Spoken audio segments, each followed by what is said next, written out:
Guys, welcome back to another video. Today we're going to talk about which muscle car you should pick out of the Camaro, Challenger, and Mustang. So let's get to it. The first question you're going to have to ask yourself is, what kind of power are you trying to make? Are you looking to boost it? Because that's going to be your ultimate deciding factor if you're looking on building kind of a fast car, like a race car or something, which is what I'm wanting to do. And so with Mustangs, these Coyote motors, you can do basic bolt-ons, and they're alright naturally aspirated. Camaros and Chargers, or Challengers, maybe a little bit better. Scat Packs and up, specifically, the 5.7 kind of sucks.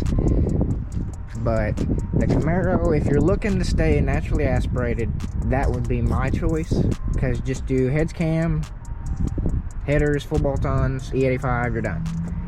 But if you're looking to make a 800-900 horsepower monster, I would recommend a Mustang, because all you have to do is boost, fuel, and tuning. 850-900 reliably. But anything past then, you'll probably want to upgrade your head studs, valve springs, stuff like that. That's why I love this motor. The sound of it, awesome. It revs to, I have a rev limiter set to like 8,200 RPM. I don't rev it that high because the stock cams don't pull past 7,800 RPM. So I'd only rev that high if I had a turbo or centrifugal blower, which is also what I'm looking at doing, either an Aldo weld twin turbo kit or the ESS supercharger centrifugal. So you got to decide if you're wanting to stay NA or boosted. And if you're looking at, like, if you have a family, I would probably get a Charger or a CTSV. Second thing you're gonna have to think about is visibility. I've driven a Camaro, all years of Camaros, all years of Mustangs, and I've driven one or two 15 and up Chargers and Challengers. The Mustang is by far my favorite. By far. You can actually see out of it.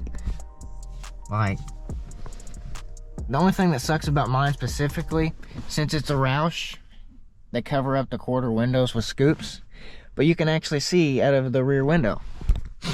In Camaros, that rear window is basically non-existent. And I like the Challenger. It has okay visibility. It's just, it has really bad blind spots. I didn't care much for it, and it's bigger. I'm a little bit smaller of a guy. So, like, just like looking out over the hood, it's like, seems like it just keeps going.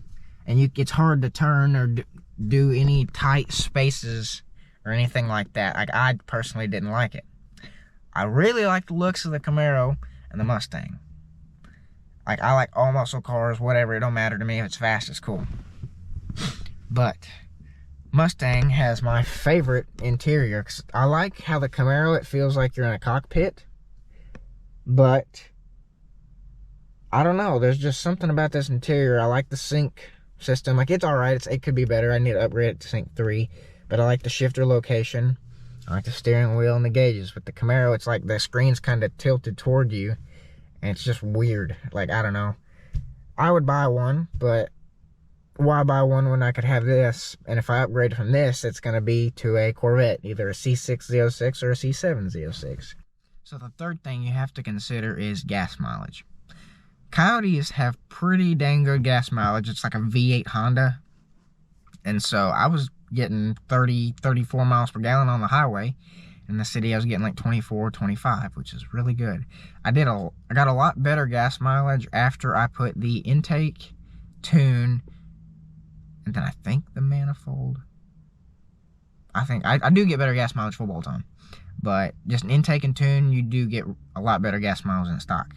With Camaros, since it's a push rod V8 instead of a dual overhead cam V8, they get a little bit less gas mileage, especially if you throw a heads cam package on it.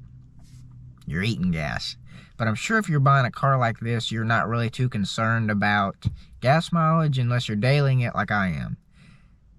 And this is the perfect daily for me. I love driving this thing every single day. I don't know that I'd want to daily drive a Challenger, because things are big and heavy, and I wouldn't want to build a race car out of something that's really big and heavy. another thing about boosting Camaros and Mustangs. With a Camaro, you're limited to around 650 horsepower before the rings fail. So you have to take the whole motor apart and build it. I like a Coyote, specifically the Gen 2 and up, because the Gen 2 has a built bottom end from factory, stronger rods and whatever, versus the Gen 1. And so the Gen 2, throw boost and fuel and you're good. Coyotes have significantly less issues. 5.7 in the Hemi, or the 5.7 Hemi, sucks. I hear so many people having issues with it. And the LT4, or not LT4, the LT1, LT2, whatever, and the Camaros, they're okay. They're not too bad. They don't have too many issues. I've had a couple friends that have had a 2016 Camaro and a 2017, and they have that Dodd cylinder deactivation issue where it wears the lobe off the cam and drops a lifter. So they got to have the whole motor rebuilt, and if you're rebuilding the whole motor, you might as well do a heads cam because you're taking it apart anyway. So I really like not having to worry about any of that with the Coyote. The only thing Coyotes can't do is bang it off the rev limiter, but why would you do that to any car? Because then you'll break the oil pump gears or the crank sprocket on the Coyote, which is specifically the down point of the Coyote. Just don't bang it off the rev limiter and you'll be okay. It's what everybody says, even boosted guys. Just don't bang it off the rev limiter unless you're a turbo car. Then you have to upgrade the oil pump gears and the crank sprocket so you can have a two-step to build boost.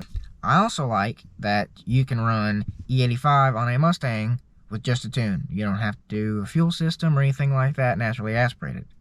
It's a whole lot nicer than having to take it somewhere, get it tuned, and you don't know if they're a good tuner. I like having the best of what I can possibly get for the money. That's why I bought like a 350 manifold with PMAS. It's the best for naturally aspirated besides the Cobra Jet setup, but I plan on boosting it, so why would I buy the Cobra Jet setup? Mustangs are also cheaper than Camaros, Chargers, and Challengers. They're cheaper than Chargers, Challengers, and Camaros. The Camaro, they over-engineered it. If you can find one cheap and you want to stay naturally aspirated, great, get it. I highly recommend it. I love this car because it revs to the moon and it's just awesome. The only thing I'll probably give to the Charger and Challengers or whatever is they have really good back seat room. The Camaro's by far the worst, and then the Mustang, they're okay. I can sit in there comfortably. I'm 5'6", and I can sit back there pretty comfortably. My head's almost like literally a centimeter away from touching the ceiling, so I wouldn't recommend it anybody else taller than me. The Challenger has really good back seats. You're just like sitting like a pimp back there. I would recommend that if you're wanting a two-door car and you're wanting to be kind of stock. Like if you want to keep a car stock, I'd recommend getting a Scat Pack Charger Challenger.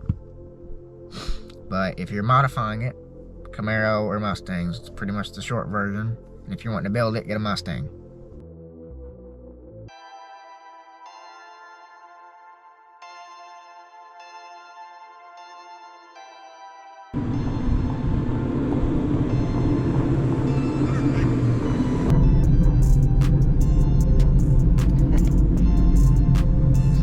Loud.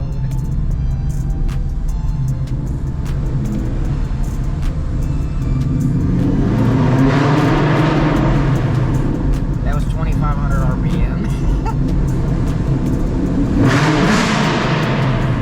3,000.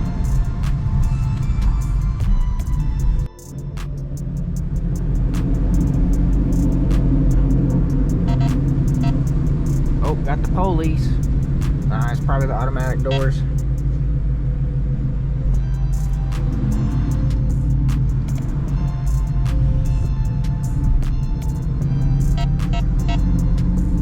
Yeah, because it says it's behind us.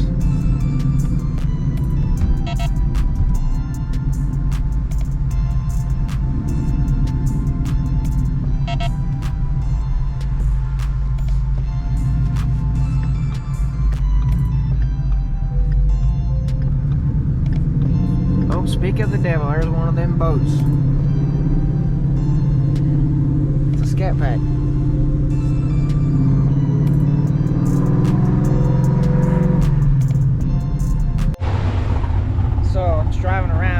friend pulls up, his Camaro. Give him a little rev.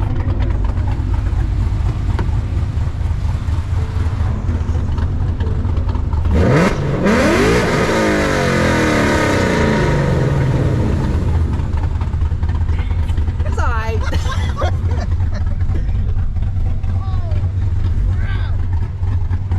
Alright, you gotta rev this thing for me now. Get on here. I was not expecting this.